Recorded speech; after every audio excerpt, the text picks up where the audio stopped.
Sa Solo, isang sikat na paresan ang laging dinudumog dahil sa lasa nitong hindi nagbago sa loob ng ilang dekada. Ngunit sa likod ng nakakaakit na amoy ng sabaw, may nakatagong madilim na lihim. Ang pares na ito ay hindi gawa sa karne ng baka, kundi karne ng tao. Kung ang lasang ito ay matagal nang tinatangkilik, ilang biktima na kaya ang naging sangkap nito? Laging may paraan ang Solo para maging komportable ang sinuman.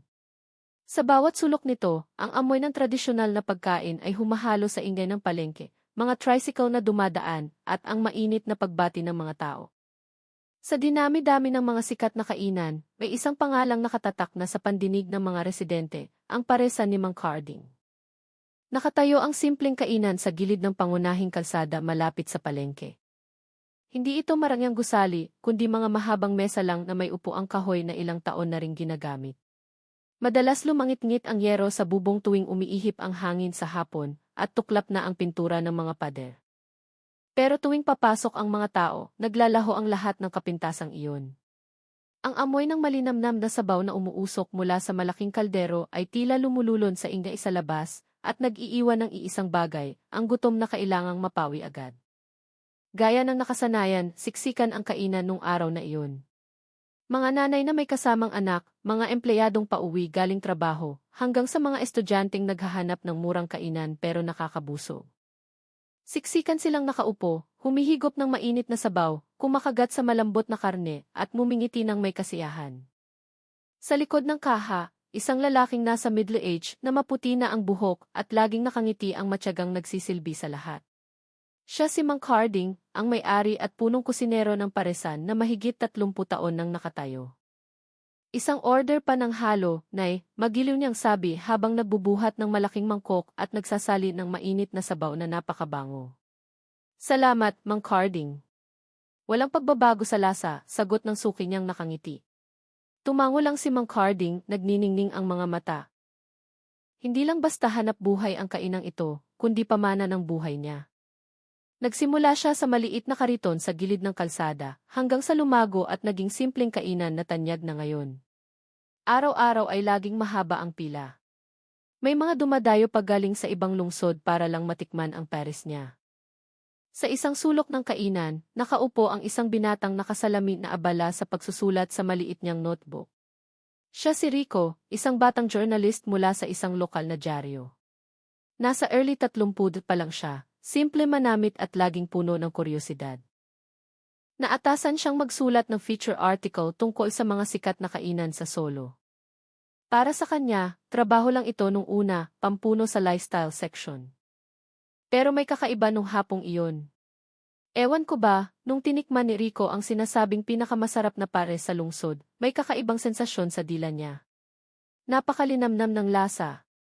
Malambot pero siksik ang karne, at ang init ng sabaw ay tumatagos hanggang sikmura. Pero may impresyon na mahirap ipaliwanag. Parang may lasang masyadong matapang para maging karne lang ng baka. Napakunot noo si Rico pero agad ding winaksi ang isipin. Pwede po ba kayong makausap saglit, tay? Lumapit si Rico pagkatapos kumain. Naman, iho. Para sa dyaryo ba? Hihe. Madalas nang may nag-interview dito. Salamat sa libreng promotion, sagot ni Mang Carding habang tumatawa. Binuksan ni Rico ang notebook niya. Ano pong sikreto niyo, tay? Ilang dekada na ang paresan niyo pero hindi nababawasan ang customer. Pinunasan ni Mang Carding ang pawis sa noo. Simple lang ang sikreto, consistency. Mula noon, hindi ko binago ang recipe. Naniniwala ako na kung tapat ka sa lasa, babalik at babalik ang tao. Mukhang normal ang sagot, masyadong normal. Tumango si Rico habang nakangiti, pero sa loob-loob niya ay may kakaibang pakiramdam na mahirap ipaliwanag. Tumingin siya sa maliit na kusina sa likod ng kainan, kung saan abala ang ilang empleyado sa paghahanda ng karne. Isa sa kanila si Aling Sol, isang ginang na mahigit 10 taon nang nagtatrabaho kay Mang Carding. Kilala si Aling Sol sa pagiging mabilis kumilos at pagiging tikom ang bibig pagdating sa trabaho sa kusina. Nang subukan ni Rico na sumilip ng matagal sa kusina, napatingin si Aling Sol sa kanya. Mabilis ang tingin pero malamig. Tila nagbibigay ng babala na huwag makialam masyado. Ay, pasensya na, sir. Lumapit si Aling Sol dala ang tray ng mga basyong mangkok. Magulo pa sa kusina, hindi pa naliligpit. Kung kailangan niya ng picture, mas maganda dito sa harap, di ba? Tumango lang si Rico ng magalang. Ah, sige po, Aling Sol, okay lang. Nagpatuloy ang kwentuhan ng magaan. Nagkwento si Mang Carding tungkol sa kabataan niya, ang hirap ng pagtatayo ng negosyo, at ang paniniwala niya na ang pares ay pagkaing nagbubuklod sa mga tao. Mukhang normal ang lahat, mainit, nakakaantig pa nga. Naramdaman ni Rico na sapat na ang materyales niya para sa artikulo. Pero nung paalis na siya, may isang maliit na bagay na nagpatigil sa kanya. Mula sa siwang ng pinto ng kusina na hindi ganap na nakasara, narinig ni Rico ang tunog ng bakal na tumatama sa kahoy. Malakas ang tunog, parang palakol na humahampas. Sinundan ito ng boses ni Aling Sol na sumigaw ng mahina, "Bilisan mo, baka may makakita." Natigilan si Rico. Lumingon siya, pero sarado na ng mahigpit ang pinto. Nagdalawang isip siya saglit. Namalikmata lang ba siya o talagang may kakaiba? Bago pa siya makapag-isip ng malalim, may tumapik sa balikat niya mula sa likuran. Nagulat si Rico, muntik nang mabitawan ang notebook. Sa harap niya nakatayo ang isang lalaking mukhang pagod, magulo ang buhok, at mapula ang mata. Ngumiti ng tipid ang lalaki, pero puno ng pag-aalala ang mukha. "Reporter ka ba?" Mahina ang boses niya. Tumango si Rico. "Sir." "Bakit po?"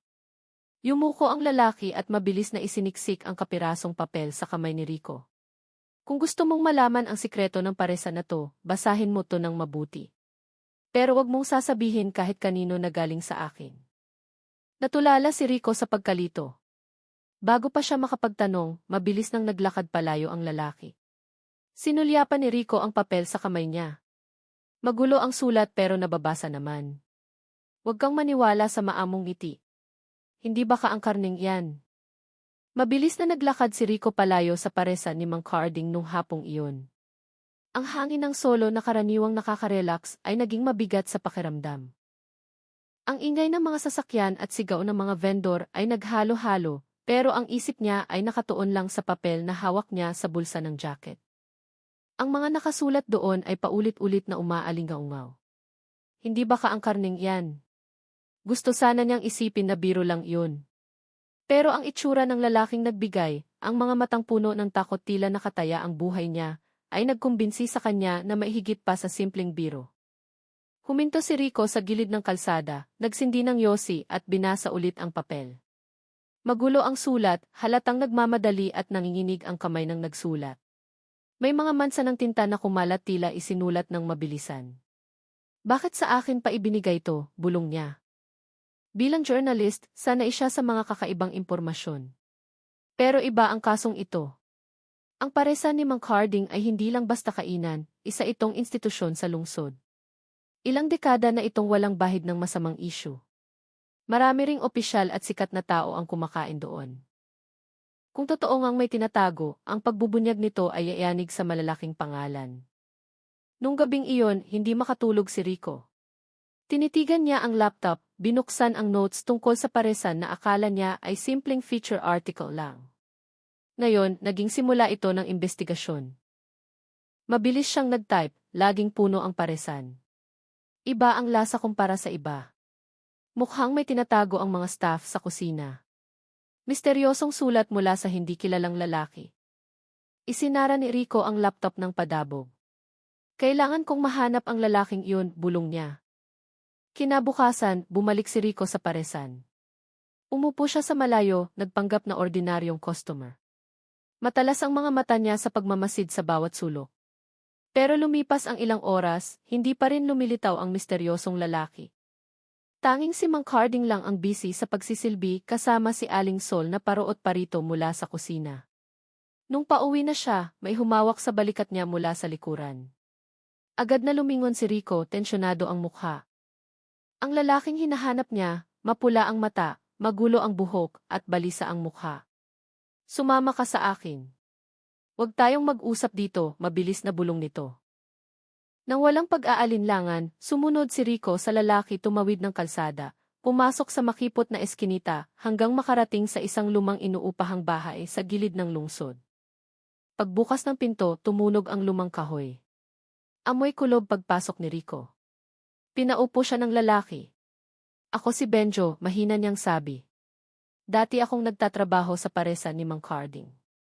Sa kusina, tagagiling ng karne. Tinitigan siya ni Rico ng maigi. Bakit mo isinulat yun? Anong ibig mong sabihin? Hindi karne ng baka ang Perez? Bumuntong hininga ng malalim si Benjo. Nanginginig ang kamay habang nagsisindi ng yosi. Hindi ko na kayang manahimik, sir. Tumahimik ako noon dahil sa takot, pero lalo akong kinakain ng konsensya ko. May nakita akong hindi dapat sa kusinang yun. Lumapit si Rico. Anong nakita mo? Matagal na tumitig si Benjo, nangingilid ang luha. Inutusan akong magbuhat ng mga sako ng karne mula sa sasakyang dumarating tuwing gabi. Akala ko karne ng baka nung una, pero nung napunit ang isa sa mga sako, nakita ko ang putol na kamay ng tao. Kumpleto pa ang mga daliri. Natahimik si Rico, nanindig ang balahibo, tumulo ang malamig na pawis sa sentido. Sinubukan niyang magpakatatag kahit kumakabog ang dibdib. Sigurado ka ba sa nakita mo? Tumango ng mariin si Benjo. Hinding-hindi ko makakalimutan. Kamay ng tao yun. At hindi lang isang beses, sir. Ilang beses kong nakita ang mga delivery na iyon. Pinoproseso nila iyon sa gabi bago magbukas ang paresan. Hindi ko kinaya. Umalis ako pero may nagbanta. Sabi nila kapag nagsalita ako, mawawala ako. Nanginginig ang boses ni Benjo pero tapat ang tingin ng mga mata. Mabilis na nagsulat si Rico sa notebook. Bawat detalye. Sino ang nagdadala ng karne? Si Mang Carding ba mismo? Tanong ni Rico ng maingat. Umiling si Benjo. Hindi. Laging may isang matangkad at payat na lalaki na may uban na ang buhok. Ang tawag sa kanya ay Dof Ramon. Sabi nila dati siyang nagtatrabaho sa ospital. Hindi ko alam ang detalye, pero siya ang laging may dalang mga sako. Tumatak sa isip ni Rico ang pangalan, Dof Ramon. Isang pangalang hindi pa niya naririnig pero nakakatakot pakinggan. Kumuha si Benjo ng brown envelope mula sa maliit na lasi sa sala. Ito, itinago ko bilang ebidensya. Mga litratong nakuha ko ng patago sa kusina. Huwag mong ipaalam kahit kanino na nasa sayo to. Binuksan ni Rico ang envelope. Nanlaki ang mga mata niya. Malabo ang mga litrato, kuha gamit ang lumang cellphone. Pero malinaw na makikita ang mga hiwa ng karne na hindi pangkaraniwan ang hugis. May parang braso na litaw ang mga ugat. Muntik nang masuka si Rico. Mabilis niyang isinara ang envelope. Naninikip ang dibdib. Diyos ko! Tinitigan siya ni Benjo nang may pag-asa. Hindi ako pwedeng magsumbong sa pulis. Siguradong hindi sila maniniwala o baka ako pa ang pag-initan. Kailangan ko ng taong katulad mo. Kaya ng journalist na ilabas ang kwentong to para malaman ng lahat. Hinawakan ng mahigpit ni Rico ang envelope. Alam niyang hindi na lang siya basta nagsusulat tungkol sa pagkain. Hawak niya ang sikretong pwedeng magpabago ng maraming bagay. Pero bago pa siya makasagot, may narinig na malakas na ingay mula sa labas. Parang mga yabag na tumatakbo at tunog ng gate na pilit binubuksan. Agad na tumayo si Benjo. Namutla. Nandyan na sila, nanginginig niyang bulong. Umalis ka na, Sir Rico. Itago mo ang ebidensya. Huwag mong hayaang mamatay ako ng walang saysay. Natigilan si Rico. Tinitigan niya si Benjo na tinutulak na siya papunta sa pinto sa likod. Kumakabog ang dibdib niya. Mula sa harap ng bahay, may kumatok ng malakas sa pinto. Tapos may sumigaw, Benjo, buksan mo to ngayon din. Mabigat ang mga hakbang ni Rico nang umalis siya sa bahay ni Benjo nung gabing iyon. Ang sigawan at kalampag sa pinto ay naririnig pa rin sa isip niya. Nakatakas siya sa likod, tumakbo sa masisikip na eskinita hanggang makasakay ng tricycle pa uwi sa tinutuluyan niya. Sa buong biyahe, mahigpit niyang hawak ang envelope na mailamang malalabong litrato na bigay ni Benjo. Sa madilim na kwarto, nakaupo si Rico habang hinahabol ang hininga. Basang-basa ng malamig na pawis ang liig niya. Binuksan niya ulit ang mga litrato kahit nasusuka, tuwing nakikita niya ang mga karne na mukhang braso ng tao, nanginginig ang katawan niya. Parang hindi totoo, parang bangungot. Pero alam ni Rico na hindi niya pwedeng solohin to. Kung totoo nga ito, kailangang may otoridad na kumilos at kinabukasan alam na niya kung saan pupunta. Kinaumagahan, naglakas loob si Rico na pumunta sa Solo Police Station. Maraming tao. Parot pa rito ang mga unipormadong pulis. Ang iba busy sa desk. Ang iba labas-masok sa interrogation room. Naghintay si Rico hanggang sa tawagin para makausap si Police Colonel Amanda Reyes. Kilala si Col. Reyes bilang istrikto at hindi basta-basta naloloko. Nasa early 40 siya. Nakatali ang buhok na hanggang balikat at matalim ang tingin. Pagkaupo ni Rico sa harap niya, tinignan siya ng walang paligoy-ligoy. So ikaw si Rico Santos, journalist, tanong niya ng seryoso. Tumango si Rico. Opo, ma'am. May dala akong importanteng impormasyon. Pero nag-aalala ako na baka mapahamak ako kung magsasala ako. Humalukip-kip si Col. Reyes. Kung gusto mo lang magpasikat, wag mo nang sayangin ang oras ko. Pero kung seryoso yan, magsalita ka. Makikinig ako. Nanginginig ang kamay ni Rico nang ilapag ang brown envelope sa mesa. Ito ang mga litratong nakuha ko sa dating empleyado ng paresan ni Mang Carding. Sabi niya hindi baka ang gamit nila doon. Tinaas ni Col. Reyes ang kilay. Binuksan niya ang envelope at tinignang mabuti ang malalabong litrato. Kahit malabo, halatang hindi pangkaraniwan ang mga hiwa ng karne. May mga daliri, may hugis ng braso. Nagpigil ng hininga si Col. Reyes at tumingin kay Rico. Seryoso. Mabigat na akusasyon to, alam mo ang pwedeng mangyari kung kasinungalingan to. Mabigat ang boses niya.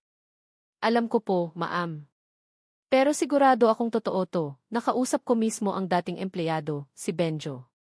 Siya ang nagbigay sa akin nito at sa tingin ko nasa panganib ang buhay niya ngayon. Tumahimik sandali si Col. Reyes bago pinindot ang intercom sa mesa. Isang batang pulis ang pumasok at sumaludo. Dalhin mo ang team sa forensic lab, kailangan natin ng sample ng karne mula sa paresan ni Mang Carding. Huwag kayong magpapahalata. Gawin niya ng palihim, utos niya. Tumango ang pulis at umalis agad. Tumingin ulit si Col. Reyes kay Rico. Huwag ka munang aalis. Delikado ang kasong to, kung totoo ngang may milagro, maraming tao ang ayaw mabunyag ang katotohanan. Tumango si Rico.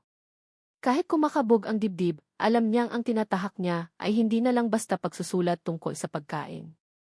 Makalipas ang 2 araw, ipinatawag ulit ni Col. Reyes si Rico sa opisina niya. Mas seryoso ang mukha ni Col. Reyes ngayon. Isinara niya ng maigi ang pinto at naglagay ng pulang folder sa mesa. Lumabas na ang result ng lab, mahina niyang sabi. Napalunok si Rico. Ano po? Binuksan ni Col. Reyes ang folder, ipinakita ang resulta ng fit test. Ang karneng nakuha natin sa paresan ni Mang Carding ay positibong may zhi ng tao. 2 magkaibang sample. Yung isa, match sa record ng unidentified body sa City Hospital. Yung isa, hindi pa identified. Nagulat si Rico. Parang umikot ang mundo.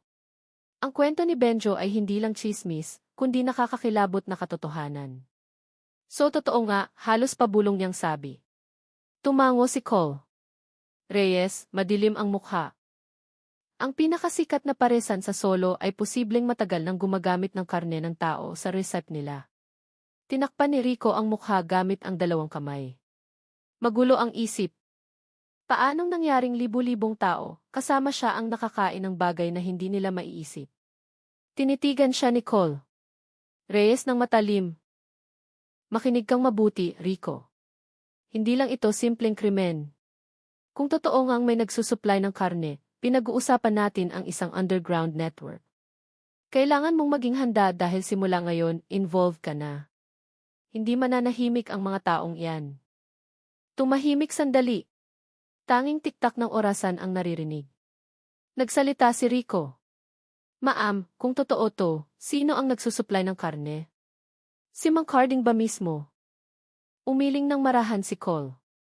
Reyes. Hindi pa natin masigurado. Pero sa record ng paresan, May isang supplier na kahina-hinala. Isang dating forensic doctor na si Ramon Cruz. Nagtrabaho siya dati sa City Hospital pero tinanggal dahil sa malpractice case ilang taon na ang nakakaraan.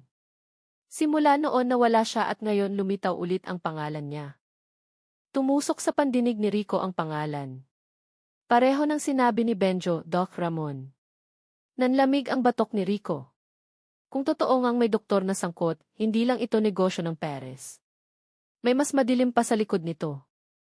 Isinara ni Cole Reyes ang pulang folder. Bubuo ako ng special task force, pero kailangan ko ng witness. Ikaw Rico, ikaw ang unang nakatanggap ng report kay Benjo at kung totoo ngang buhay pa siya, kailangan natin siyang mahanap. Siya lang ang makakapagpatibay sa kaso. Natahimik si Rico. Alam niya na ang hakbang na gagawin niya ay pwedeng magbago ng buhay niya habang buhay. Pero nung maalala niya ang takot sa mata ni Benjo at ang huling babala nito sa inuupahan, alam niyang hindi siya pwedeng umatras. Handa akong tumulong, matatag na sagot ni Rico. Kahit nanginginig ang boses, matagal siyang tinitigan ni Cole. Reyes bago tumango, sige, simula ngayon huwag kang magtitiwala kahit kanino maliban sa akin. Tandaan mo iyan. Sa labas ng bintana, makulimlim ang langit ng solo. Tila kasamang nagtatago ng madilim na sikreto na dahan-dahan ng nabubunyag. Mabigat ang pakiramdam sa loob ng interrogation room ng Solo Police Station. Maliwanag ang ilaw ng fluorescent, tumatama sa malamig na mesang bakal. Sa isang upuan, nakaupo si Mang Carding na namumutla. Wala na ang ngiting laging nakadikit sa labi niya sa paresan. Napalitan ng takot. Sa harap niya, nakatitig ng matalim si Colonel Amanda Reyes. Nakahalukip-kip. Sa sulok, nakamasid si Rico. Kahit medyo malayo, nagpipigil siya ng hininga, sinusubukang basahin ang bawat ekspresyon. Mang Carding, panimula ni Cole. Reyes, matigas pero kalmado. Sinuri na namin ang karne galing sa paresan nyo. Malinaw ang resulta. May DNA ng tao. Sasabihin mo pa bang wala kang alam? Nanginig si Mang Carding, nilamukos ang pantalon. Wala. Wala po akong intensyong ganun, maam. Sumpa man sa Diyos, hindi ko alam na karne yun. Na tao pala yun. Kinatok ni Cole Reyes ang mesa gamit ang daliri. Huwag kang maglaro. Mahigit 30 years nang nakatayo ang paresan mo. Imposibleng hindi mo alam kung anong nilalagay sa kaldero. Yumuko si Mang Carding, tumulo ang luha. Tindero lang ako, maam. Nagluluto at nagbebenta lang ako. Galing sa supplier ang karne. Ganun na dati pa. Dumukwang si Rico. Sinong supplier yun, Tay? Sabihin niyo ang pangalan. Tumahimik sandali. Huminga ng malalim si Mang Carding at bumulong ng mahina tila takot na may makarinig, si Ramon. Dati ang tawag sa kanya Dofi Ramon. Siya ang laging nagdadala ng karne sa akin. Tumingin agad si Cole Reyes kay Rico. Lumabas na naman ang pangalan, nagpapatibay sa kwento ni Benjo at resulta ng investigasyon. Kailan pa siya nagsusupply? Tanong ulit ni Cole Reyes. Pumikit si Mang Carding tila inaalala ang mabigat na nakaraan. Mahigit 10 taon na. Dati sa palengke lang ako bumibili, pero nagmahal ang karne, tapos gusto ng customer pareho pa rin ang lasa. Tapos dumating siya, nag-alok ng mas murang karne, pero mas malambot. Naengganyo ako. Tapos lalong dumami ang tao sa paresan. Sabi nila special daw ang lasa. Hindi na ako nagtanong masyado. Takot ako. Dumukwang si Cole Reyes. Takot kanino? Kay Ramon? Mabilis na tumango si Mang Carding. Kakaiba siya, maam. Pag dumating laging gabi, may dalang sako ng karne sakay ng lumang van. Matalim ang mata, nakakatakot magsalita. Sabi niya, kapag tumigil ako sa pagbili sa kanya, mapapahamak ang pamilya ko. Kaya tumahimik na lang ako. Luto lang. Tinda lang. Ako mismo hindi ko na kayang alamin kung saan galing ang karne. Napalunok si Rico, naninikip ang dibdib. So totoo ngang may nasa likod ng lahat. Si Doc Ramon. Kinatok ni Cole Reyes ang ballpen sa pulang folder. Mang Carding, kung talagang wala kang alam, kailangan mo kaming tulungan. Sabihin mo, may palatandaan ba ang taong yun? Nag-isip sandali si Mang Carding. Matangkad, payat, madami ng uban, laging nakamakapal na salamin, medyo pilay lumakad. Nagkwento siya dati na nagtrabaho siya sa ospital sa forensics. Pero pagkatapos nun hindi na ako nagtanong. Ang alam ko lang may access pa rin siya sa mga bangkay na walang pagkakakilanlan. Minsan naririnig ko sa usapan ng mga tauhan, sabi nila nag-ikot din siya sa kalsada naghahanap ng mga taong nag-iisa. Kilabot ang naramdaman ni Rico sa narinig. Naalala niya ang kwento ni Benjo tungkol sa sako na mailamang kamay ng tao. Alam mo ba ang address? Jeep Nicole Reyes. Umiling si Mang Carding. Ang alam ko lang yung sasakyan. Lumang van na kulay dark green. Nakalimutan ko ang plaka. Pabago-bago kasi. Tuwing darating pinaghihintay lang ako sa kusina. Siya ang nag-aayos ng lahat. Isinara ni Cole Reyes ang folder ng malakas dahilan para mapatalon si Mang Carding. Sige, pansamantala dito ka muna. Kung mapapatunayan na biktima ka lang, pwede kang maging witness. Pero kapag napatunayang kasabwat ka, tuloy ang kaso. Yumuko si Mang Carding, mukhang suko na. Handa ako, ma'am. Matagal na rin akong nabubuhay sa takot.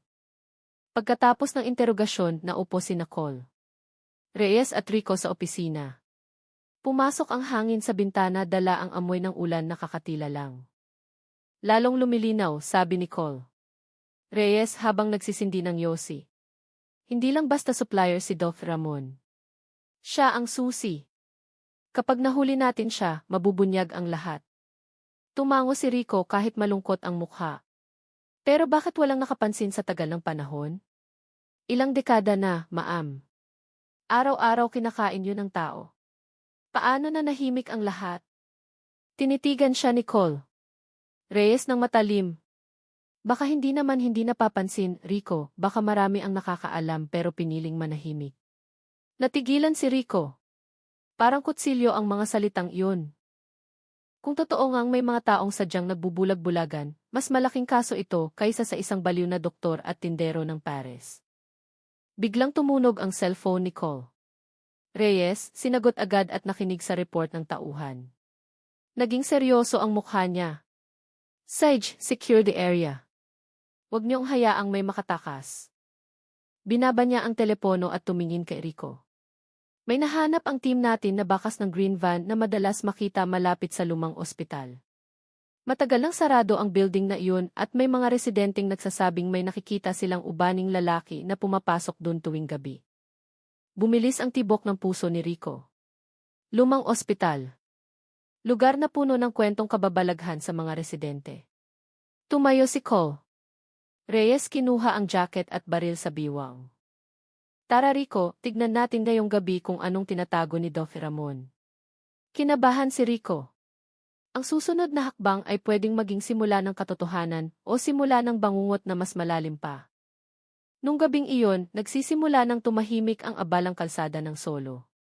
Malamlam ang ilaw ng poste na paminsan-minsan ay sinasabayan ang tunog ng motor na mabilis na dumadaan. Nakaupo si Rico sa passenger seat ng police car na minamaneho ni Colonel Amanda Reyes. Ang bayahe nila papunta sa lumang ospital sa gilid ng lungsod ay parang bayahe papunta sa madilim na lugar na walang kasiguraduhan. Sigurado po ba kayong magandang ideya to? Tayo lang dalawa, nag-aalin lang ang tanong ni Rico. Nakatingin sa mga gusaling na dadaanan sa bintana. Sumulyap saglit si Cole Reyes nang hindi binabagalan ang takbo. Magmamasid lang tayo. Kapag may senyales na nandoon si Ramon sa katayo, tatawag ng backup. Huwag pa dalos-dalos. Tumango ng marahan si Rico. Kahit ganun, mas mabilis pa rin ang tibok ng puso niya kaysa sa normal. Sanay siyang magsulat ng crime news, pero iba ito. Sa pagkakataong ito, kasali siya sa mismong kaso. Nakatayo ng matayog ang lumang ospital. Kahit halatang matagal nang inabandona. Tuklap na ang pintura, maraming basag na bintana, at matataas na ang damo sa bakuran. Halos matumba na ang singboard na ESP Michael Hospital na nakabitin ng tabingi. Pinatay ni Cole Reyes ang makina at kinuha ang flashlight at baril sa dashboard. Dito ka lang sa tabi ko, maikli niyang sabi. Malamig ang hangin nung gabing iyon paglabas nila. Sumingaw ang amoy ng lansa at basang lupa mula sa bakuran ng ospital. Tila tinatago pa rin ng lugar ang mga madilim na kwento nito. Dahan-dahan silang naglakad papasok sa main door na kalahating nakabukas. Mahabang langit-ngit ang nilikha ng pinto nung tinulak ito dahilan para lalong maging nakakatakot ang paligid. Madilim na hallway ang sumalubong sa kanila sa loob. Maalikabok ang sahig, may mga mansang kulay pulang medyo brown na malabo sa ilang sulok. Ewan kung pintura o iba pa. Napalunok si Rico. Parang buhay pa ang lugar na to, tinutukan ni Cole. Reyes ng flashlight ang dingding. Nakadikit pa ang mga lumang poster tungkol sa blood donation at health services advertisements. Lahat ay kusam na parang anino ng nakaraan na ayaw mawala. Patuloy silang naglakad sa mahabang hallway. Biglang may nahulog mula sa isa sa mga kwarto sa kaliwa. Blag! Nagulat si Rico muntik nang mabitawan ang kamera. Agad na itinaas ni Cole. Reyes ang baril senyas na tumahimik. Dahan-dahan nilang nilapitan ang pinto ng kwarto. Nung tinulak ang pinto, tinamaan ng flashlight ang loob.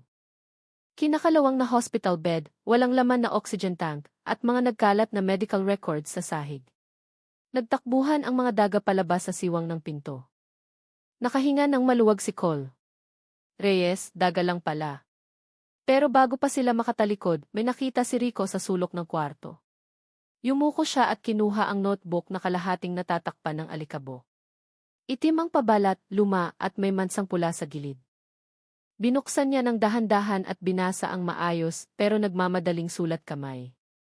Experiment 14 na. Mas malambot ang tekstura pagkatapos ibabad magdamag. Subject, lalaki edad 30 walang record ng pagkakakilanlan. Inalis na ang dugo para mabawasan ang amoy. Isinara ni Rico ang notebook nang nanginginig ang kamay. Ma'am, kay Ramon to. Mabilis na kinuha ni Cole. Reyes at binasa ang ilang pahina. Nanigas ang mukha niya. Ginagawa niyang eksperimento ang mga tao. Ipinagpatuloy nila ang investigasyon dumaan sa sunod-sunod na hallway. Bawat hakbang ay mabigat. Tila ayaw ng gusali na nandoon sila. Sa second floor nakakita sila ng kwartong may bakal na pinto na nakalock mula sa labas. May masangsang na amoy na lumalabas sa siwang ng pinto, masakit sa ilong. Yumuko si Cole. Reyes para tignan ang lumang kandado na nakakabit sa kadena. Inilabas niya ang maliit na crowbar mula sa equipment bag. Matapos ang ilang pukpok, nasira ang kandado, dahan-dahang bumukas ang pinto na lumangit-ngit ng mahaba. Tinutok ni Rico ang flashlight at gumuho ang mundo sa harap niya. Sa loob ng kwarto ay maihilera ng kinakalawang na operating table. Bawat isa ay may tali sa gilid. Sa ibabaw ng mga mesa, nakahandusay ang malalaking plastic bag na mailamang hiwa-hiwalay na karne ng tao. Ang iba ay sariwa pa, ang iba ay bulok na. Napaatras si Rico muntik ng masuka. Diyos ko! Tinitigan ni Cole. Reyes ang tanawin nang naggangalit ang bagang. Ito ang ebidensya. Hindi nagsinungaling si Carding. Dito galing lahat ng supply. Pero bago pa nila masuri ng mas malalim, may narinig na yabag mula sa dulo ng hallway. Mabigat, mabagal at malinaw na papalapit, agad na sinenyasan ni Cole. Reyes si Rico na magtago sa likod ng kinakalawang na aparador sa sulok ng kwarto. Pinatay ang flashlight. Palapit ng palapit ang mga hakbang. Lalong tumatapang ang masangsang na amoy. Halo ng amoy ng antiseptic at dugo. Mula sa siwang ng aparador, nakita ni Rico ang figura ng matandang lalaki na payat at ubanin na nakamaruming lab coat na puno ng mansa. Pika-pika maglakad, sinusuyod ng mata ang kwarto gamit ang malamig na tingin. Siya na nga. Si Ramon tinutulak ang trolley na mailamang malaking itim na sako. May tumutulong pulang likido mula sa sako papunta sa sahig na nag-iiwan ng bakas. Nagpigil ng hininga si Cole. Reyes. Handa na ang daliri sa gatilyo ng baril. Pero may nangyaring mas nakakatakot. Huminto si Ramon sa gitna ng kwarto, dahan-dahang lumingon sa aparador kung saan sila nagtatago. Tipid ang ngiti, kita ang madilaw na ngipin. Tila alam na niya simula pa lang na nandoon sila. Napakahaba ng mga segundong iyon. Halos hindi makahinga si Rico sa likod ng kinakalawang na aparador. Nakatitig ang mga mata niya sa matandang nakamaruming lab coat na nakatayo ilang metro lang mula sa kanya. Tumitig si Delphi Ramon gamit ang mapungay na mata pero may kakaibang kislap. Tila nakakakita ang mata niya sa dilim at nakatingin ng diretso sa kanila. Lumabas na kayo, mahina niyang sabi.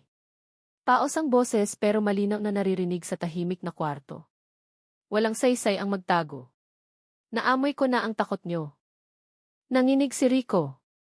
Ang mga salitang iyon ay parang laso na sumisiksik sa tenga. Lumingon siya sikilas kay Colonel Amanda Reyes na kalmadong huminga ng malalim at humawak sa balikat niya senyas na kumalma. Sa huli, naunang lumabas si Col. Reyes. Bumukas ulit ang flashlight. Nakatutok ang baril sa dibdib ni Ramon. Pulis, angat ang kamay, Gig Ramon. Inaaresto ka sa kasong serial murder at pagpoproseso ng karne ng tao. Mumiti ng malapad si Ramon, tila nakarinig ng joke. Dahan-dahan niyang itinaas ang kamay, pero hindi nagpapakita ng takot ang galaw niya. Serial murder. Oh, napakagaslaw naman ng mga salita niyo. Tinatawag ko itong kontribusyon sa panlasa. Si Rico na lumabas na rin sa wakas ay muntik nang mawalan ng kontrol. Baliw ka. Pinagputol-putol mo ang mga tao at ipinakain sa mga walang kamalay-malay. Hindi yan kontribusyon, lagim yan. Lumingon si Ramon kay Rico, matalim ang tingin. Lagim sa tingin mo. Lahat naman kumakain pa rin, di ba?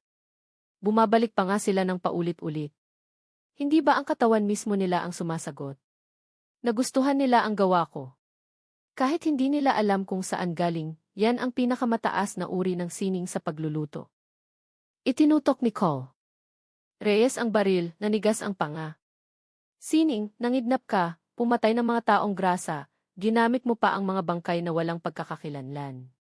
Sa tingin mo sining yan? Tumawa ng mahina si Ramon. Paos ang boses, pero nakadagdag sa nakakatakot na atmosphere. Kolonel, inaalala lang ng mundo ang mga nag-iiwan ng lasa. Mahihirap, pulubi, homeless. Sino ang may pakialam sa kanila? Binigyan ko sila ng huling papel na marangal, maging parte ng bagay na minamahal ng libu-libong tao. Hindi ba mas mabuti iyon kaysa mamatay ng mag-isa na walang pangalan?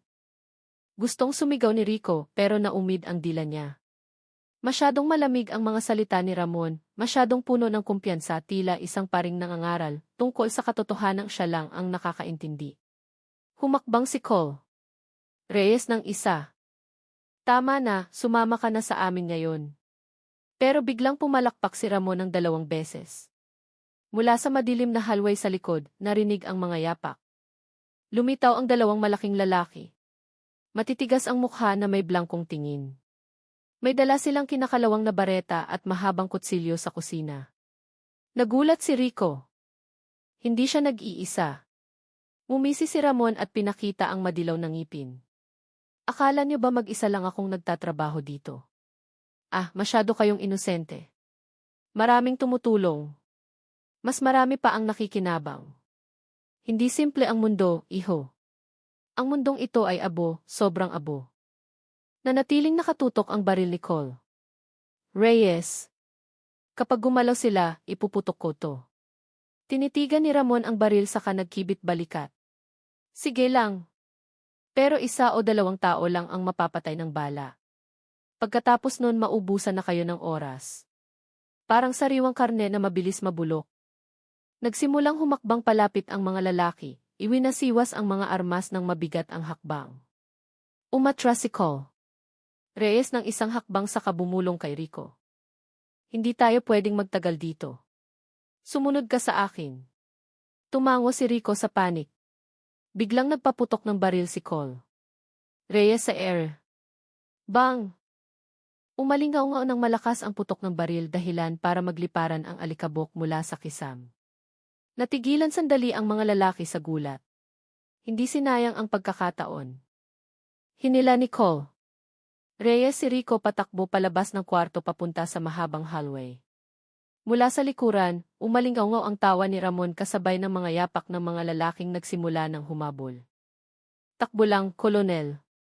Pero lagi akong mas malapit kaysa sa inaakala nyo. Nasa dila na ng lahat ang lasang to, hindi nyo na mabubura. Tumatakbo sila sa madilim na hallway ng lumang ospital. Magulong sumasayaw ang ilaw ng flashlight kasabay ng galaw ng kamay ni Rico. Mabilis ang paghinga. Parang nasusunog ang dibdib niya. Ma'am, humahabol pa rin sila. Lumingon si Cole. Reyes, nagpaputok ulit ng isa sa pader. Bang! Suara ito kukop membuat para pengjijar melambat tapi tidak berhenti. Nung malapit na sila sa main door, may narinig na malakas na tunog ng nahulog mula sa taas. Bumagsak ang malaking wire mesh at hinarangan ang labasan.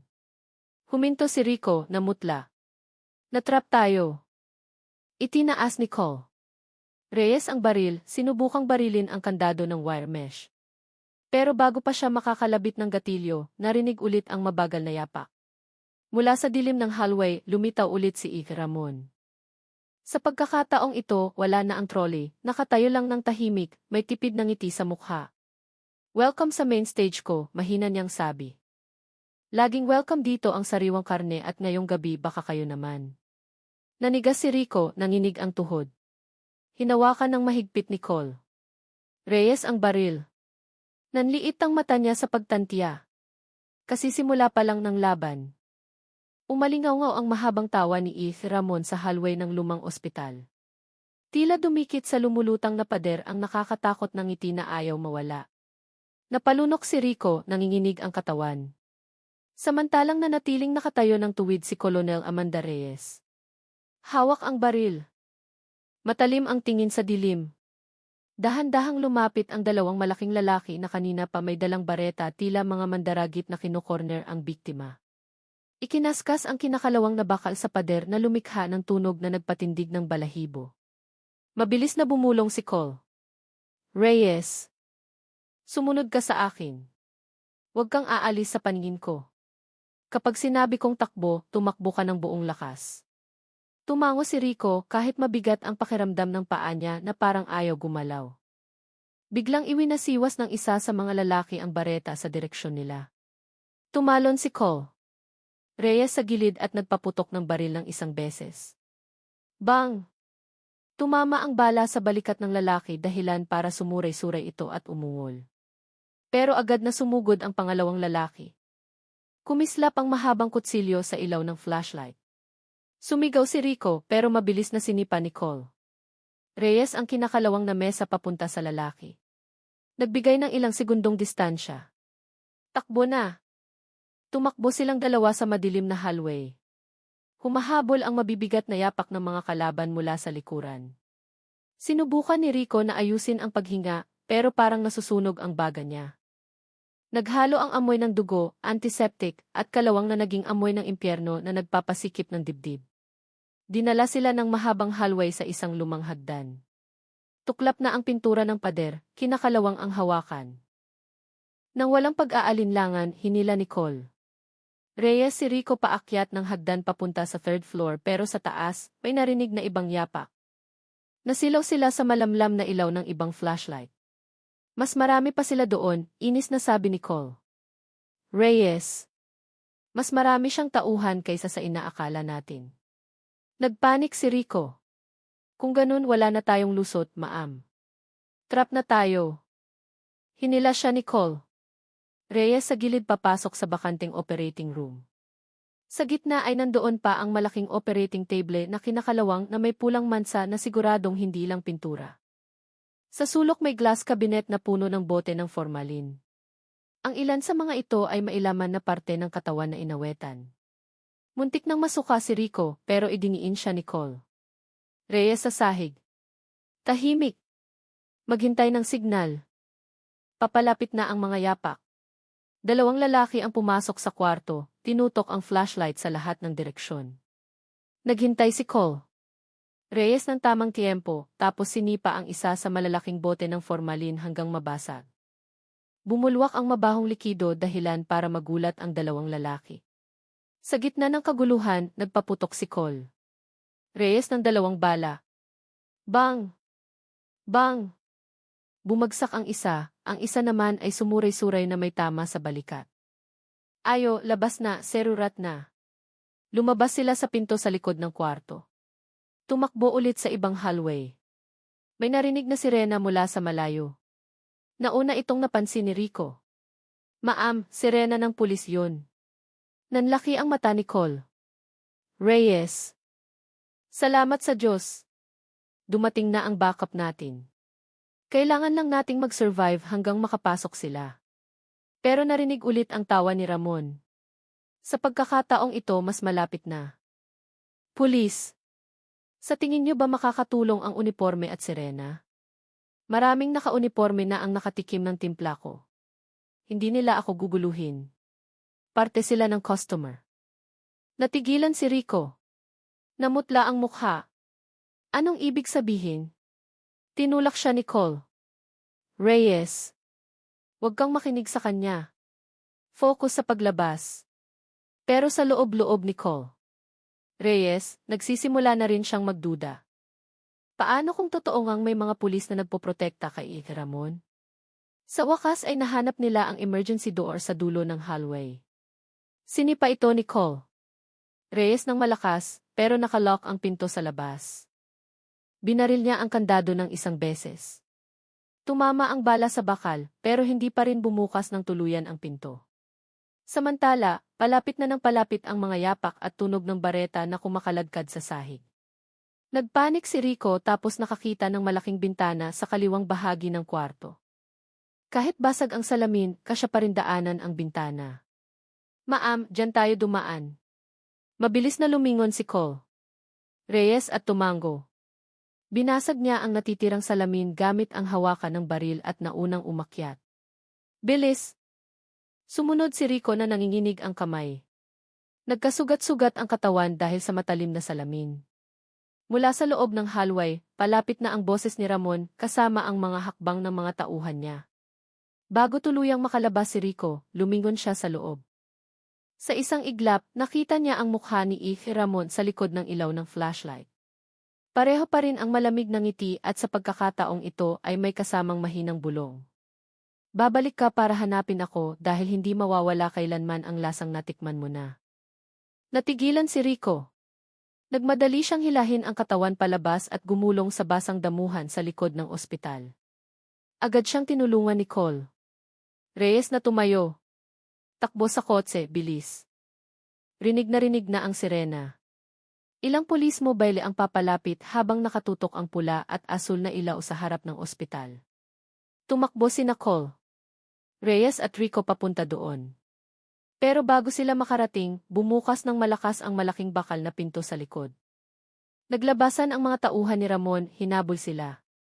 Kahit papalapit na ang ilaw ng pulis, lumingon si Rico si kilas. Mula sa malayo, nakatayo si Ramon sa may pinto. Payat ang katawan, puno ng mansa ng dugo ang coat. Hindi siya sumama sa pagtakbo. Nakatayo lang siya ng tahimik, itinaas ang kamay tila when welcome ang pagdating ng gabi, tapos bumitaw ng isang pangungusap na nagpalamig ng dugo ni Rico. Nagsisimula pa lang ang palabas.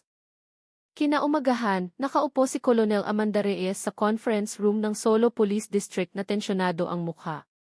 Mapula ang mata dahil sa puyat. Malinaw pa rin sa isip ang mukha ni Ramon na may malamig na ngiti sa pinto ng lumang ospital.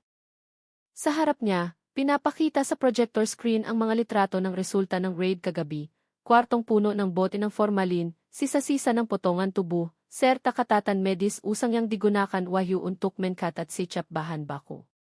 Pero, kahit napakalinaw ng ebidensya, mukhang walang gana ang ekspresyon ng mga boss sa kwarto. Parang kaso lang ng simpleng nakawan ang pinag-uusapan. Isang high-ranking official. Kinatok ni General Soriano ang mesa gamit ang matabang daliri. Colonel Reyes, na-appreciate ko ang hard work mo, pero ang report mo. Huwag nating hayaang kumalat ang kasong to at masira ang pangalan ng lungsod. Umayos nang tayo si Cole.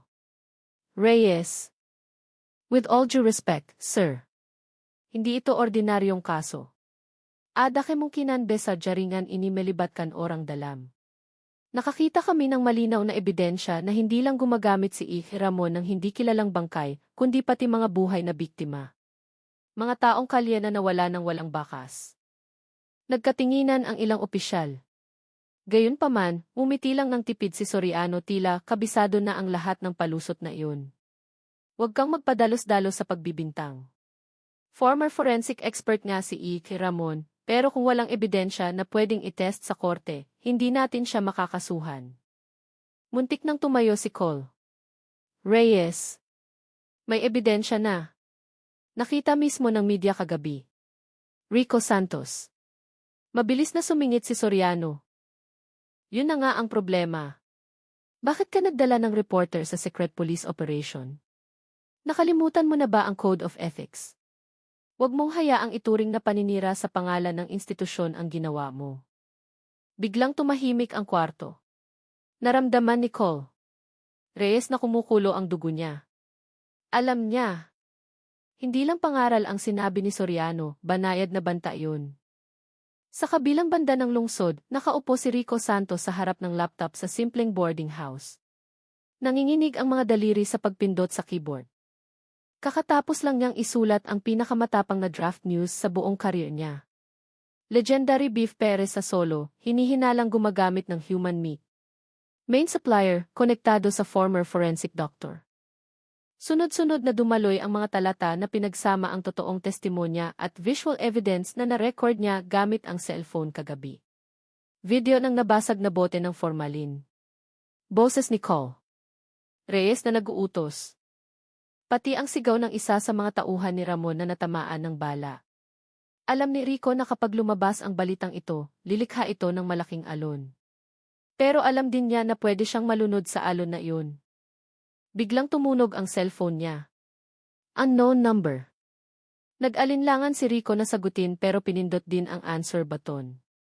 Isang mabigat na boses ang narinig na puno ng diin. Rico Santos. Alam namin ang sinusulat mo. Itigil mo na ngayon din kung hindi lang ikaw ang mapapahamak, pati pamilya mo. Natigilan si Rico. Sino ka? Walang sagot. Tanging mabigat na paghinga lang tapos naputol ang linya. Nanginig ng malakas ang kamay niya. Sinubukan niyang kumalma, pero napatingin siya sa maliit na picture frame sa mesa. Simple ang ngiti ng nanay niya sa wanogiri na nakalumang bandana. Nung gabing iyon, pinuntahan ni Cole Reyes ang boarding house ni Rico. Pagod ang mukha, pero matatag ang tingin. Hindi ka ligtas dito, sabi niya. Pagpasok, mabilis niyang isinara ang pinto. Pinakita agad ni Rico ang cellphone niya. May natanggap akong banta, ma'am. Sabi nila target daw nila ang pamilya ko. Anong gagawin ko? Huminga ng malalim si Cole Reyes. Ibig sabihin, talagang malaking tao ang binabangga ng balita mo. Kailangan mong mag-ingat. Huwag mo munang i-publish. Kailangan natin ng strategy. Tinitigan siya ni Rico na namumula ang mata. Pero ma'am, kapag nanahimik tayo, patuloy na mawawala ang mga taong yun. Patuloy silang papatayin, gagawing Perez. Hindi ako pwedeng magbulag-bulagan. Tinapik ni Cole Reyes ang balikat niya. Naiintindihan ko, pero maniwala ka, kapag nagpadalos-dalos tayo, ililigpit muna nila tayo bago pa lumabas ang katotohanan. Natahimik si Rico. Naninikip ang dibdib sa dilema. Kinabukasan, ipinatawag ulit si Cole Reyes sa headquarters.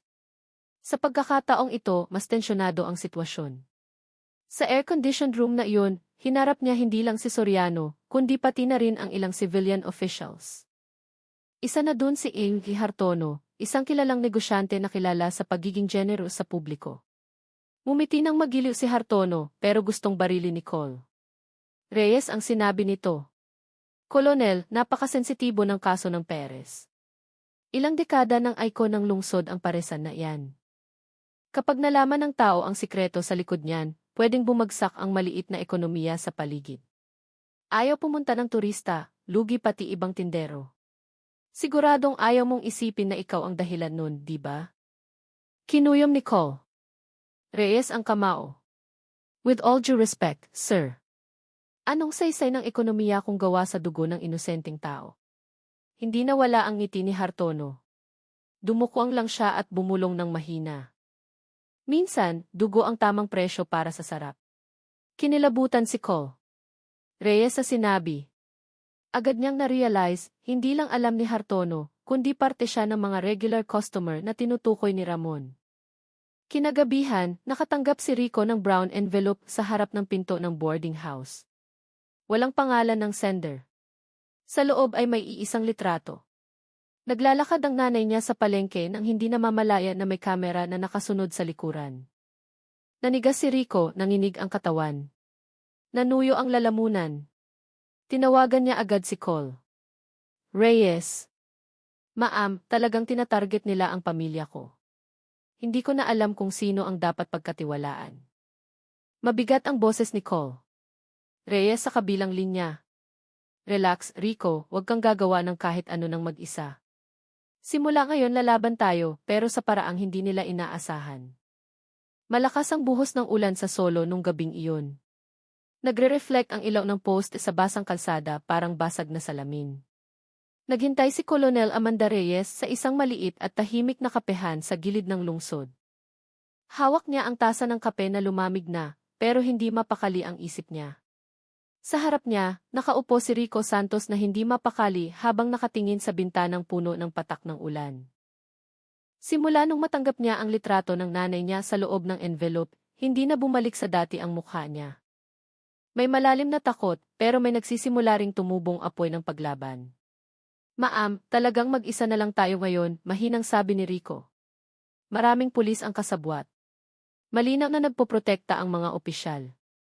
Kahit ang mga senior journalist sa newsroom ayaw ibalita ang kasong to, sabi nila, huwag maghanap ng sakit ng katawan. Bumuntong hininga ng malalim si Cole. Reyes.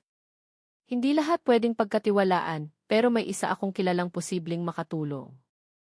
Hindi na siya active police, pero naging investigator siya noon.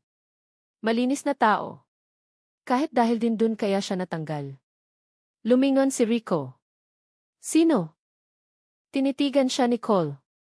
Reyes ng seryoso. Ang pangalan niya ay Benjo Salvacion, former DE investigator. Sinubukan niyang ibunyag ang malaking corruption case noon, pero na-set up siya at nakulong ng ilang taon. Ngayon simple na lang ang buhay niya, malayo sa gulo. Pero matalas pa rin ang utak niya at may network siya ng mga taong hindi hawak ng sistema. Natahimik sandali si Rico tapos tumango. Kung yun lang ang tanging paraan, puntahan natin siya. Nung gabi ring iyon pumunta sila sa bahay ni Benjo sa Boyolali. Mahigit 1 oras ang biyahe gamit ang lumang kotse ni Cole. Reyes. Hindi tumitila ang ulan kaya madulas at delikado ang daan. Simple lang ang bahay ni Benjo, gawa sa hollow blocks na walang pintura. May nakasabit na andap-andap na ilaw sa teras. Pagkatok ni Cole. Reyes sa pinto, nagbukas ang lalaking nasa edad 50. Namumuti na ang buhok, puno ng guhit ang mukha, pero matalim ang mata parang kutsilyo. Ratna, mahina niyang sabi, mabigat ang boses. Nabalitaan ko na ang tungkol sayo. Yung kaso ng Perez. Umabot na sa akin ang bulungan. Pasok kayo. Umupo silang tatlo sa sala na puno ng libro at lumang files. Nagsindi ng yosi si Benjo. Napuno ng manipis na usok ang kwarto. Mas marami akong alam kaysa sa inaakala nyo, sabi ni Benjo habang palipat-lipat ang tingin kina Rico at Cole. Reyes. Hindi lang baliw na doktor si Ramon na nagsusupply ng karne ng tao. Parte siya ng higit na mas malaking bilog. Mga opisyal, pulis, pati malalaking negosyante. Hindi lang sila customer. Sila ang protector. Tinatapalan nila ang lahat ng butas sa batas para hindi kailanman magalaw ang illegal business na iyon. Natigilan si Rico. So totoo ngang adik silang lahat dun. Tumango si Benjo. Higit pa sa adik. Itinuturing nilang simbolo ng kapangyarihan ang karneng iyon. Lasang hindi makukuha ng ordinaryong tao. Parang secret initiation para sa elite circle. Naramdaman ni Cole. Reyes na tumayo ang balahibo niya. So hindi lang ito krimen, organisadong sekta na to. Pinatay ni Benjo ang yosi. Kung gusto niyo silang ibunyag, hindi niyo pwedeng asahan lang ang official channels. Kailangan niyo ng ebidensyang hindi matatanggi, video, transaction records, pangalan. At para magawa yun, kailangan mong pumasok ng mas malalim. Mag-infiltrate sa distribution channel ni Ramon. Napalunok si Rico. Mag-infiltrate. Ibig sabihin maging parte nila. Matagal siyang tinitigan ni Benjo bago nagsabing, kung walang maglalakas loob na magparumi, hindi kailanman lalabas ang katotohanan. Pero kapag pumasok ka, hindi na sayo ang buhay mo. Nung gabing iyon, pag-uwi galing sa bahay ni Benjo, nakaupo si Nicole Reyes at Rico sa kotseng nakahinto sa gilid ng tahimik na kalsada. Tumutulo pa rin ang ulan, mas mahina na ngayon. Pero mas mabigat ang nararamdaman nila. Mahinang nagsalita si Rico, "Ma'am, hindi ko alam kung handa ako. Pero kung walang gagawa nito, mananatiling numero lang ang lahat ng biktima. Walang may pakialam. Journalist ako. Trabaho kong maging boses ng mga pinatahimik. Kung kailangan kong pumasok, gagawin ko." Tinitigan siya ni Nicole Reyes. May pride at takot sa mga mata niya. "Alam mo ang risk? Pwede ka nilang iligpit kahit kailan." Tumango si Rico. "Alam ko. Pero kapag sumuko tayo, ibig sabihin talo na tayo simula pa lang." Huminga ng malalim si Nicole Reyes. "Sige, kung ganun gagawin natin ng sama-sama. Babantayan kita." Samantala, malayo sa isang marangyang bahay sa sentro ng lungsod, nakaupo si Ihi Ramon sa sala kasama ang lalaking naka-Amerikana. Walang iba kundi si Ing Hartono, ang malaking negosyante na nanggipit kay Col Reyes nung mga nakaraang araw. Ngumiti ng tipid si Ramon. Nagsisimula na silang gumalaw. "Nararamdaman ko." Nagsindi ng tabako si Hartono. "Hayaan mo lang. Hanggat hindi nila nahahawakan ang core ng network natin. Magmumukha lang silang mga baliw na sumisigaw sa kalsada. At kapag masyado na silang lumapit, alam mo na ang gagawin." Yumuko si Ramon, malamig ang ngiti. Siyempre, kasi simula pa lang ng palabas. Makapal ang ulap sa langit ng solo nung gabing iyon. Tahimik ang lungsod na karaniwang maingay sa ilang sulok. Tila nagbubulag-bulagan sa bagay na hindi dapat makita. Nakatayo si Rico Santos sa lumang bodega sa gilid ng lungsod. Kumakabog ang dibdib. Nakasuot siya ng lumang damit, itim na sombrero at manipis na mask disguise para hindi madaling makilala. Sa tabi niya, nagbibigay si Benjo Salvacion ng huling instruksyon. "Tandaan mo, wag masyadong madaldal. Makinig ka lang. Husgahan ka nila sa tapang mo, hindi sa salita. Kapag may mahirap na tanong, sumagot ka ng maikli. At kapag lumala ang sitwasyon, tandaan mo ang signal na to." Ipinakita ni Benjo ang simpleng galaw ng kamay, 2 beses na hahaplusin ang ilong tapos yumuko. Senyales yun para kumilos agad siya mula sa malayo. Napalunok si Rico. "Kapag nalaman nilang reporter ako, tapos na ako, di ba?" Tinitigan siya ni Benjo ng malalim. "Kapag nalaman nila, wala ka ng pagkakataong magsulat ulit. Kaya siguraduhin mong ang tingin lang nila sa iyo ay baguhang uhaw sa pera." Lumangit-ngit ang pinto ng bodega nung bumukas. Agad na sumingaw ang amoy ng lansa. At sa loob, may ilang maskuladong lalaki na nagbubuhat ng malalaking sako. Hindi bigas, hindi harina, kundi sako na mailamang karne na kulay pulang madilim na tumutulo ang likido sa sahig. Sinubukan ni Rico na pigilan ang pagduwal. Alam na alam niyang hindi karne ng baka iyon. Lumapit ang matangkad na lalaking kalbo. Matalim ang mata, may tatoo hanggang leg. "Ikaw yung bago." Mabilis na tumango si Rico. Utos galing sa taas. Matagal siyang tinitigan ng lalaki bago ngumiti ng malamig. "Kung ganun, patunayan mong hindi ka batang duwag. Buhatin mo yang isang sako. Sumunod ka sa amin sa delivery van." Naggitngit ang ngipin ni Rico, sinusubukang magpakatatag. Binuhat niya ang mabigat na sako sa balikat. Tumulo ang pulang likido sa damit niya, dahilan para bumaliktad ang sikmura niya. Pero pinigilan niya ang lahat ng pagnanais na sumuka. 2 puting closed van ang naghihintay sa labas. Kupas ang pintura. Walang marka ng opisyal na kumpanya. Tanging plate number na mukhang ordinaryo lang. Pinuno ng mga lalaki ang van ng mga sako. Tumulong si Rico sa pagbubuhat.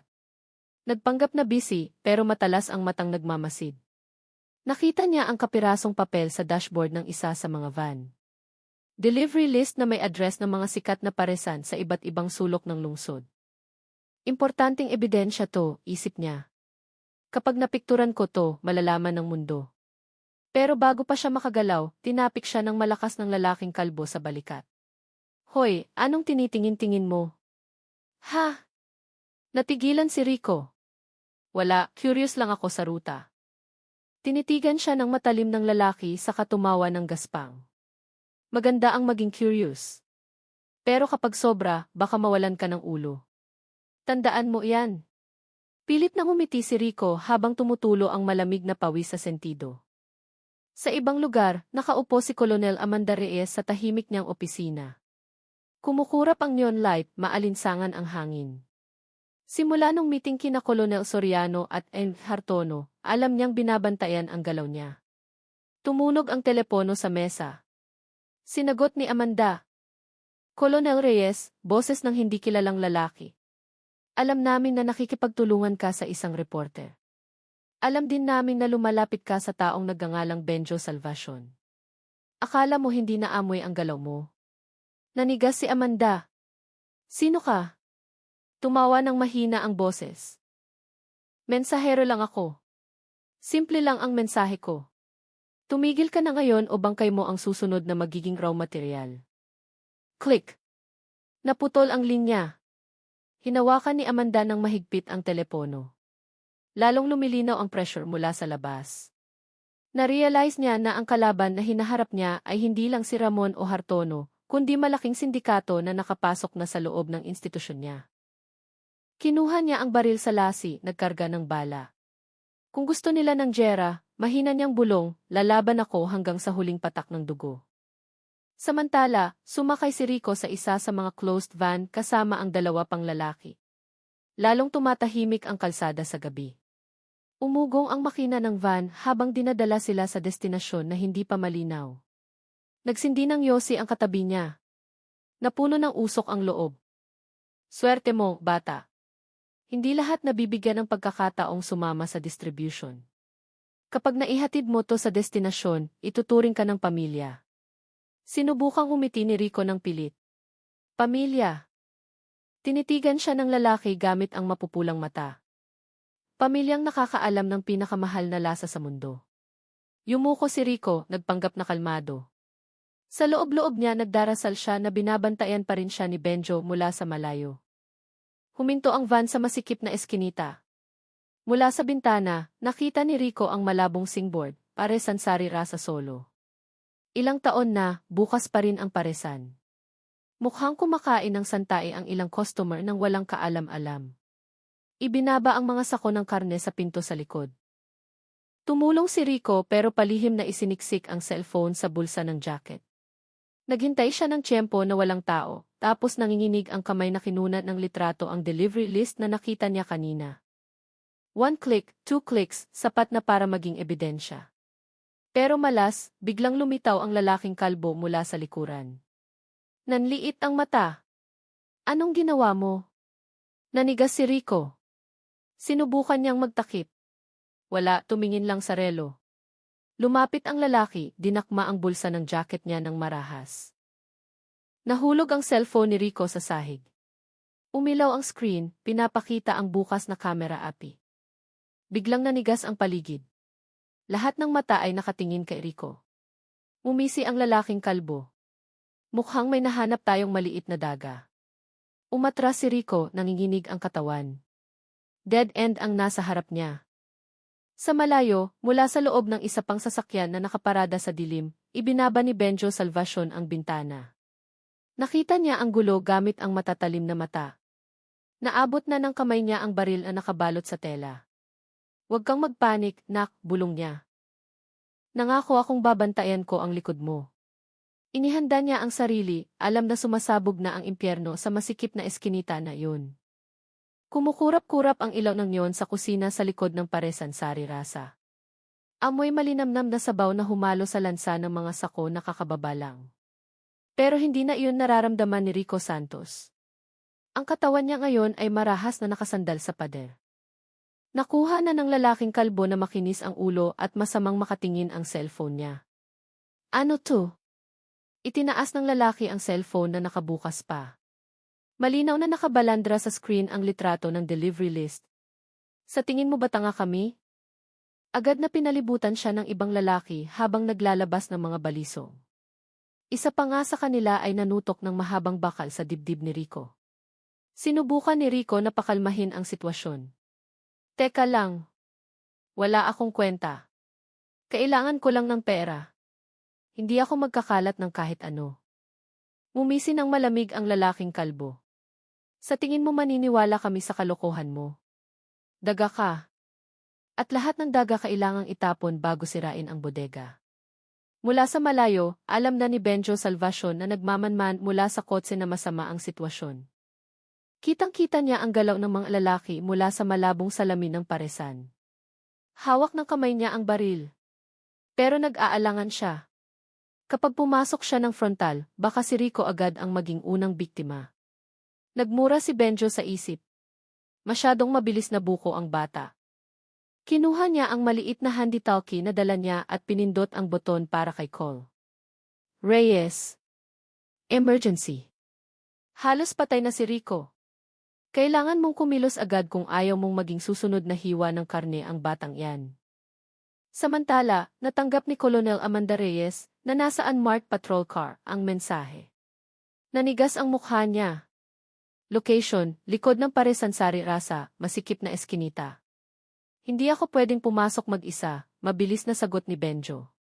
Agad na pinaandar ni Amanda ang makina. Pigilan mo sila hanggat kaya mo, papunta na ako. Huwag mong hayaang mamatay si Rico bago mabunyag ang lahat ng ito. Sa kusina sa likod, pinwersa ng lumuhod si Rico. Hinawakan ng dalawang lalaki ang balikat niya, habang inabot ng kalbo ang malaking itak na nakasabit sa dingding. Kumislap ang talim ng itak. Alam mo ba kung anong ginagawa namin sa mga daga? Tanong niya sa paos na boses. Tinatadad namin tapos pinapakuluan at inihahain sa mangkok. Ang kaibahan lang, walang kakain sa'yo. Magiging lesyon ka para sa iba. Naramdaman ni Rico na nanginginig ng malakas ang tuhod niya. Tumingin siya sa paligid naghahanap ng matatakasan. Pero sarado ang lahat ng daan. Pwede. Pwede akong maging kapakipakinabang, desperado niyang sabi. Pwede akong tumulong sa distribution. Pwede akong tumahimik. Tumawa ng malakas ang lalaking kalbo. Umaalingaw-ngaw ang boses sa takot. Sa tingin mo maniniwala pa kami sa'yo pagkatapos mong pikturan lahat ng to?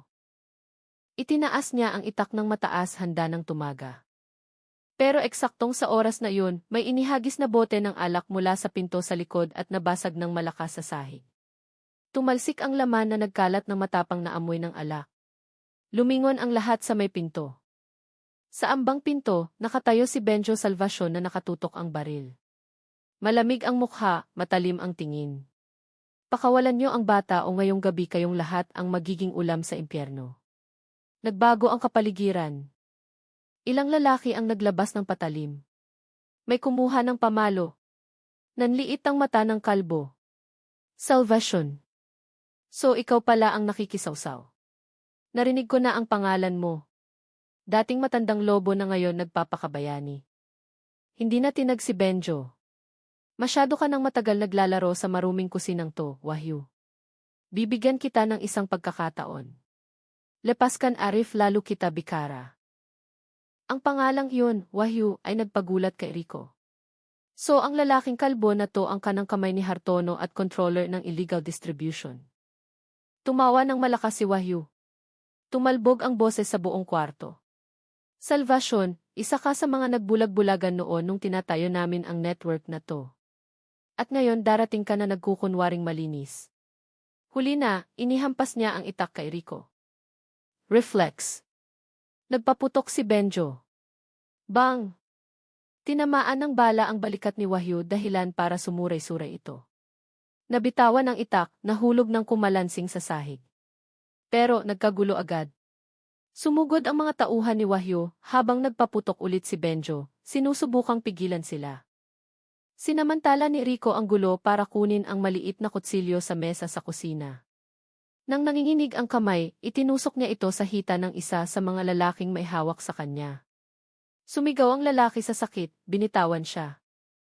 Tumakbo si Rico ng pasuray-suray, tumutulo ang dugo sa sugat sa mukha dahil sa suntok kanina. Takbo sa pinto sa likod. Sigaw ni Benjo. Muntik nang madapa si Rico pero patuloy siyang tumakas. Sa labas, biglang umwang ang sirena ng pulis. Huminto ang itim na kotseng walang official marking. Lumabas si Colonel Amanda na may dalang baril. Nakita niya si Rico na pasuray-suray na lumalapit na duguan ang damit. Agad siyang hinila ni Amanda sa likod ng kotse. Rico, ayos ka lang? Nakuha ko ang ebidensya. Hinihingal na inabot ni Rico ang cellphone. Huwag mong hayaang makuha nila ulit. Hinawakan ni Amanda ang cellphone ng mahigpit. Nakatitig ang mga mata sa direksyon ng paresan. Good. Ngayon oras na para gumanti. Sa loob ng kusina, lalong lumakas ang barilan. Ipinaputok ni Benjo ang huling bala niya, tapos nagtago sa likod ng lumang ref, tumutulo ang dugo sa gasgas sa braso niya. Si Wahyu kahit sugatan sa balikat ay nakakatayo pa rin ng mabigat ang hininga. Pinulot niya ulit ang itak at tinitigan si Benjo ng puno ng galit. Papatayin kita ngayong gabi. Binalikan siya ng tingin ni Benjo.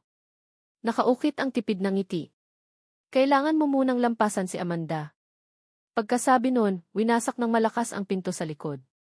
Pumasok si Amanda na nakataas ang baril, kasunod ang dalawang tauhan na pinagkakatiwalaan niya.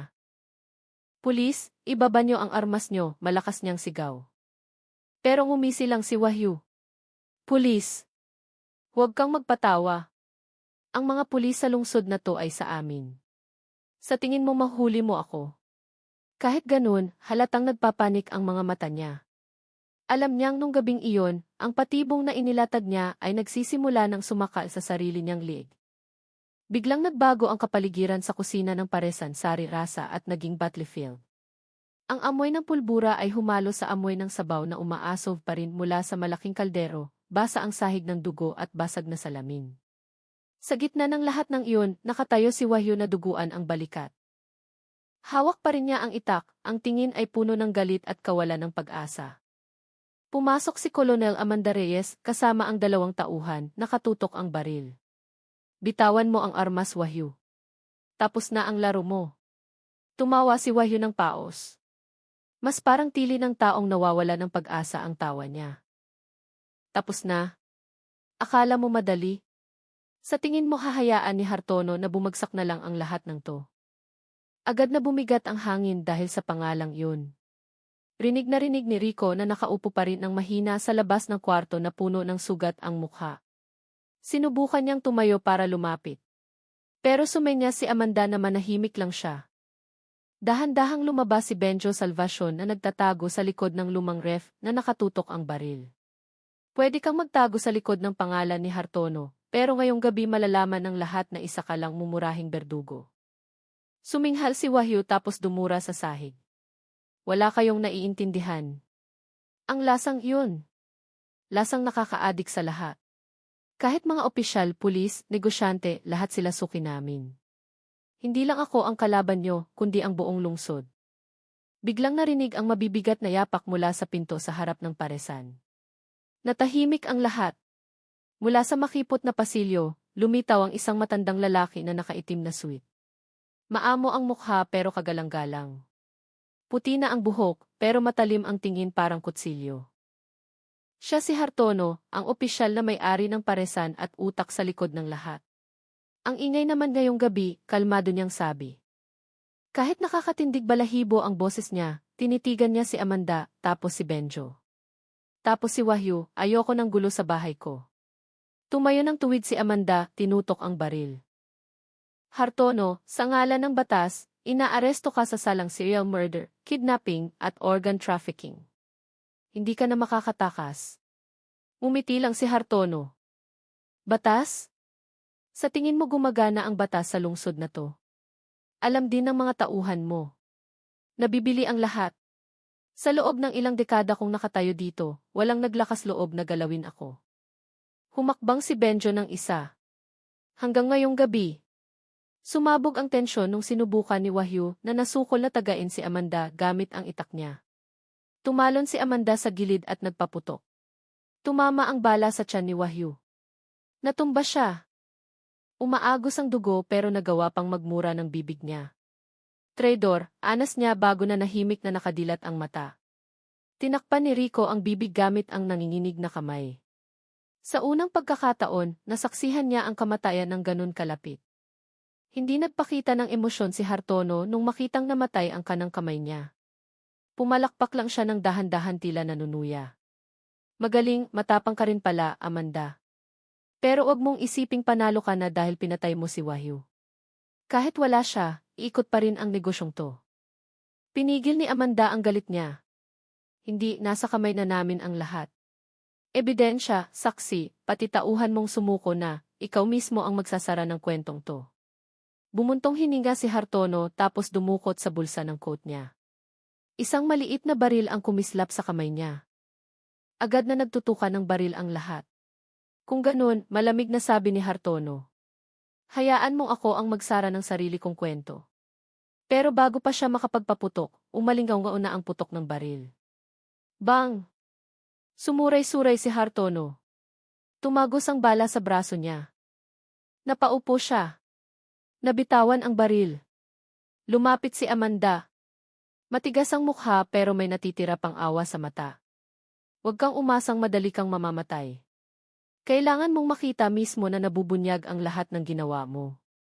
Tumingala si Hartono kina Amanda at Benjo na may mapait na ngiti.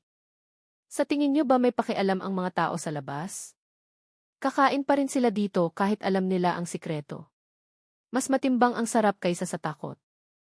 Ilang minuto ang lumipas, papalapit na ang sirena ng mga opisyal na pulis. Dumating ang malaking puwersa na may dalang posas at stretcher. Inangat si Hartono, buhay pa kahit mahina. Tinakpan ng tela ang katawan ni Wahyu, dinala bilang ebidensya. Nakatayo si Amanda ng tuwid sa harap ng paresan. Hinihingal pa. Tapos na. Pero umiling ng marahan si Benjo. Hindi, simula pa lang to, narinig mo naman ang sinabi niya. Mas malawak ang network na to kaysa sa paresan lang. Matagal siyang tinitigan ni Amanda sa katumango. Tama. Pero at least ngayong gabi napahinto natin ang main engine. Si Rico na nakaupo at nakasandal sa kotse na puno ng benda ang katawan ay nakatingin sa maulap na langit ng solo. Halo-halo ang nararamdaman niya, ginhawa at trauma. Alam niyang hindi na babalik sa dati ang buhay niya. Nung gabing iyon, opisyal nang ipinasara ang paresan Sari Rasa. Sa pilitang ibinaba ang singboard. Nagkumpulan ang mga tao sa labas, lito at nanginginig sa balitang ang paresan na mahal nila ay nagtatago pala ng nakakakilabot na sikreto sa loob ng ilang dekada. Sa likod ng police line, mahinang sinabi ni Amanda kay Benjo, binuksan na natin ang sugat ng lungsod na to, pero ewan ko kung gaano katagal bago gumaling. Nagsindi ng yosi si Benjo, pumailan lang ang usok sa langit. At least alam na ng lahat ngayon at sapat na iyon para sa gabing ito. Tinitigan ulit ni Amanda si Hartono na isinasakay sa police mobile. Nasa isip pa rin niya ang tuso ng ngiti ng matanda at alam niyang hindi pa tapos ang giyera. Pero sa ngayon, medyo nakahinga na ng maluwag ang solo.